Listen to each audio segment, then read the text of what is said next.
All right, welcome, Robert Beta, captain of the Iron Bats. Welcome on. How you doing? Thank you. I'm doing good. Excited. Awesome. So we have the defensive alignment and lineup that you submitted to us. We have it here on the screen. You want to quickly go through it, give us a breakdown of what we're looking at? Yeah, I definitely can. So we're gonna start off leading off. We have this is like not official, but like what we're looking at as of right now. We have leading off. We have Victor Hoffman. He's gonna take center field. That's where we imagine him. When I did this draft, when I was picking this team, I was looking really for athletes for the most part. Guys that could play multiple positions, guys that could run in the outfield, where we don't need to limit ourselves to playing four across, where we can, no matter who's up, we can always go three in the outfield and always have a solid defense in the infield. So that's really where we're at right now. So right now we're having Victor lead off, play center field.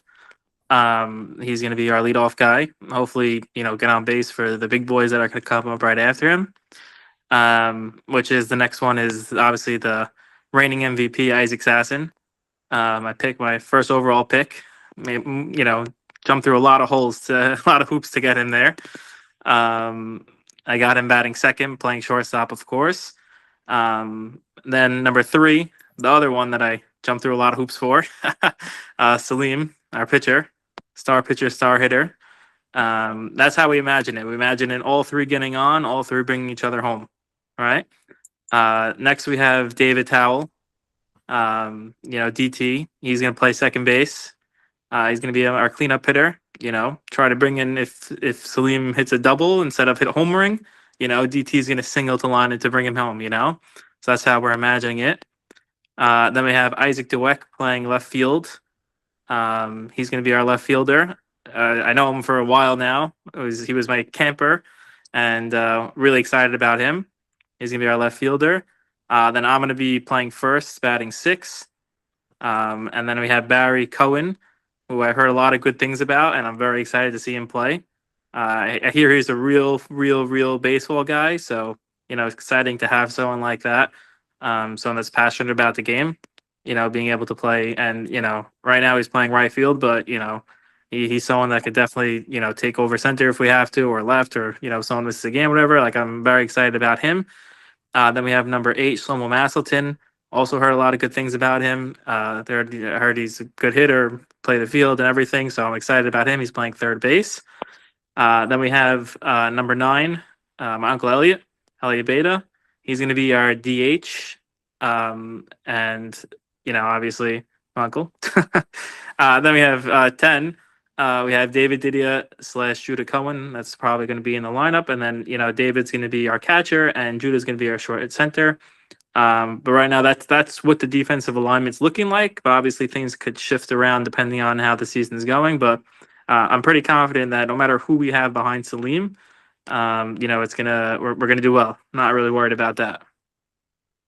Awesome. Okay. So I'm going to jump in here and I'm going to start at your lineup just because I think that this is kind of something that's plagued a few lineups. And I'm seeing a bit of some top heaviness here. It really will kind of depend on, is Isaac Dweck really going to be a consistent 5 hitter? Like, is Barry Wedge Cohen, this baseball guy, really going to be as advertised? We just don't know. I think otherwise, Fair. Even your 1 hitter, Victor Hoffman, we've never seen him play. So even if he's a fantastic defender, that doesn't necessarily translate at the bat. And from what I've heard, he's a glove first player. Anyways, coming in, we kind of knew that he was glove first. So when I look at this, I see Sasson, who's the best hitter in the league. It's not a debate.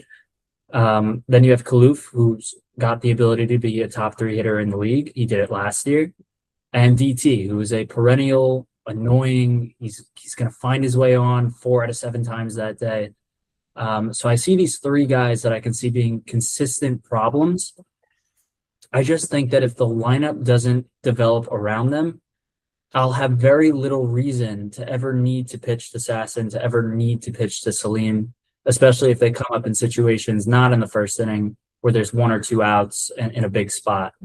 I think that's just the one drawback of the lineup. Obviously, there are some things that can go right, which make this lineup a lot scarier.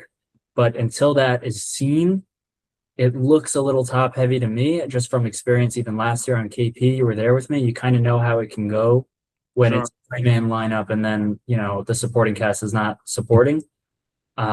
So I just think that until we know for sure that those guys are going to pitch in and do their part, I'm a little bit worried about the lineup, just because the defense that I'm seeing here is not what KP had.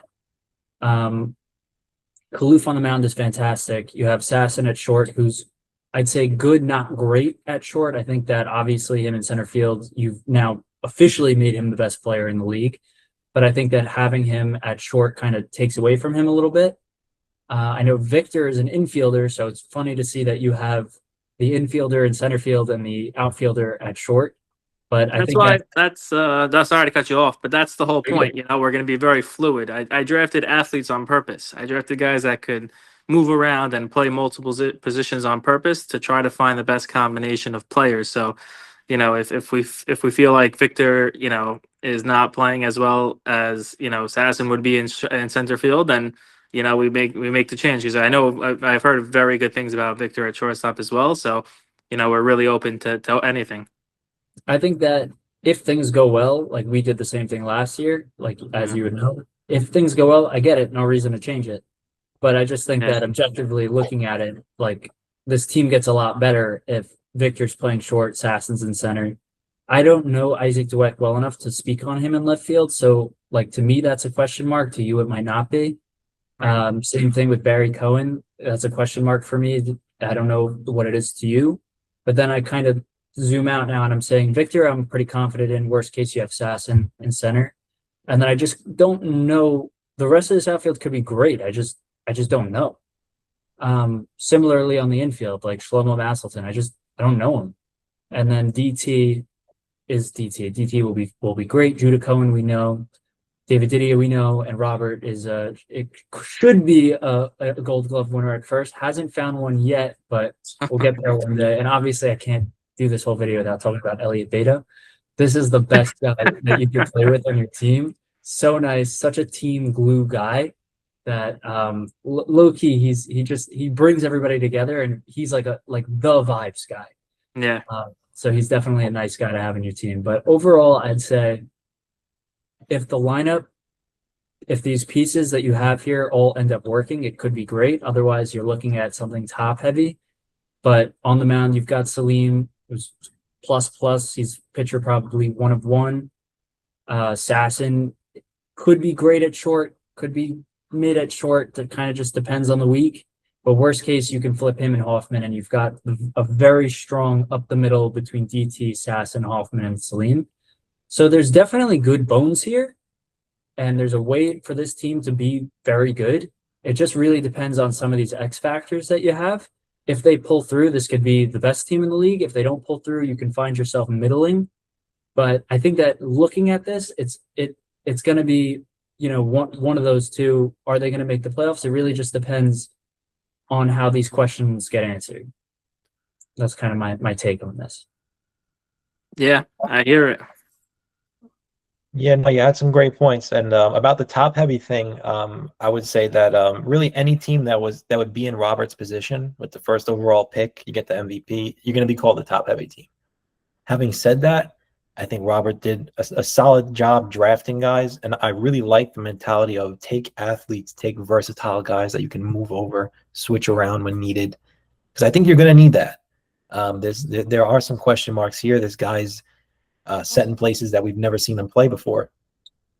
Even your third baseman, Shlomo Masselton, that's a new rookie. He looks like a real athlete. I saw him at a wedding a couple weeks ago. He looks like a real big athlete, big kid. Like, that's dope. But I don't know if he can handle third base. That's a big ask of a rookie. This team gets really good.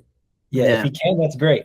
Also Judah Cohen at short center. I don't remember if he played short center last year. I think he was playing catcher, if I remember correctly. So that's going to be interesting to see him out there. It's Morty was saying, there's question marks definitely, but you have great pieces. And again, you have the MVP of last year, and you have the best pitcher in the league. So you have pieces. It's going to be about how those guys around them work. Definitely. It's really the Salim trade that kind of destines you to this a little bit, where you're obviously going to look more top heavy after trading for a second first round pick. So it's not really surprising that that's where we are. But again, like I said, I really do think there are bones here. And if this team was good, it wouldn't surprise me. If this team middle to bottom, it also might not surprise me, depending on, some of these questions. But it's really just a weird one to grade. So I'm just going to kind of do my best here just because the questions could determine, you could go from fifth place to first place depending on how these get answered. But the offense, just because of how top heavy it looks to me today, I'm going to give this like a 6 out of 10 because there's potential for it to go either way. And then defensively, you have Salim, you have Sass, and you have Hoffman, DT. There's definitely worse ways that you could be here. So I would give the defense probably like a 7.2 out of 10. I think that if you had Sasson in center and Hoffman at short on this board, this would be higher. I hear that. I mean, the average age of the outfield right now, as it stands, is like 20 years old. Like these guys are young, hungry, quick, fast, excited. Like it's an outfield to be excited about. I get there's question marks because you haven't seen them all play, but they're just it excites me. I the way I look at it, like when I made the trade for Salim, I knew I was gonna have to take younger rookies and younger guys and mix it in with some vets, which I think I did pretty well. But yeah, I mean it's a young, fast outfield, and I feel like that's a big advantage that we have. And I know Isaac and Barry are big softball, baseball guys, so I know they know how to play. So I'm not really worried about them out there. If that's true, then the defense is going to go up, the offense goes up, and this becomes a really dangerous team. But I've never seen them, so this is all word of mouth. So until I see that I'm going to leave it where it is. Yeah, but that's obviously, I want to be proven wrong. I want the best players possible in this league. So I'm hoping that I am wrong. Yeah, I think we'll prove you wrong out there for sure. Yeah, if what this kid Barry Cohen is what we're hearing that he should be, you guys should be in an okay spot. Really. Isaac's my cousin. I'll tell you, Isaac's a great athlete. He'll probably hold it down out there and left. No problems. DT is a great leader. I think that was a great pick for you. Would you get him 4th, 5th round? That was a great pick. Yeah. I got a lot of oh no, shoot, I wanted him at that. I took him at that pick. I remember. I thought at the moment that's a great pick. That's like a leader type, that's someone that'll help you manage the team even. Like that's a great head to have, along with a Cy Young candidate and an MVP candidate. You guys are chilling. This is a great team.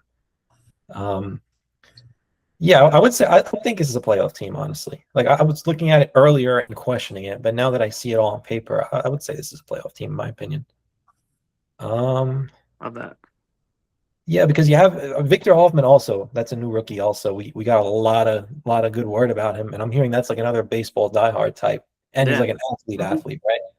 I'm hearing he might be I heard he's the fastest guy. They told me he's the fastest guy in the league. So wow. Okay, so there you go. That on top of all of those we just named, and you have this kid Massatin that's coming out, sounding good, looking good. You guys are all right. For offense, I'm going to give you higher than Morty. I'm going to give you a 7 for offense. Defense, I question though. Defense, I might go. I mean, actually, though, really, you have probably the best pitcher in the league, in my opinion, in Salim. I think Salim also determines your season because you could win games. Salim can throw a shutout easily. You could win games like that. Salim can win your games independently. I'm a big Salim fan, really. I think that he can be the next Navy of the league if he zones in on softball, kisses the basketball and all the other sports. Separate conversation, but maybe you zone that in on him because really, I know he plays all these other sports. He plays them at a high level. If he drops them and just zones in on pitching, I don't know if you saw how well he was pitching towards the end of last season. But he destroyed us in the playoffs. What do you mean he destroyed us? He's looking like a Max out there, like whatever. It was nice, but yeah, he did nice. So just for Salim alone, and because you have the MVP, you got some pieces. Defense. It's so weird.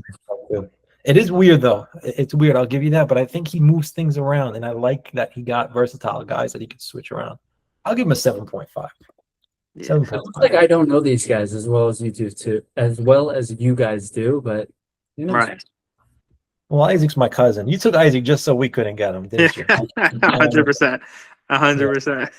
That's Listen, crazy. I watched Isaac play. I was his counselor growing up. Like I know it was a while ago, but whatever. When I was his counselor, out of all the kids playing softball, he was top 3 in all of us. Like he was hitting it. He was hitting it as far as a counselor. So, I know he's very good. So I'm very excited to play with him again. Oh, all right. Well, it's an exciting team, a young team, athletic team. Excited Yeah. to see how you guys do. Yeah, it should be a lot of fun.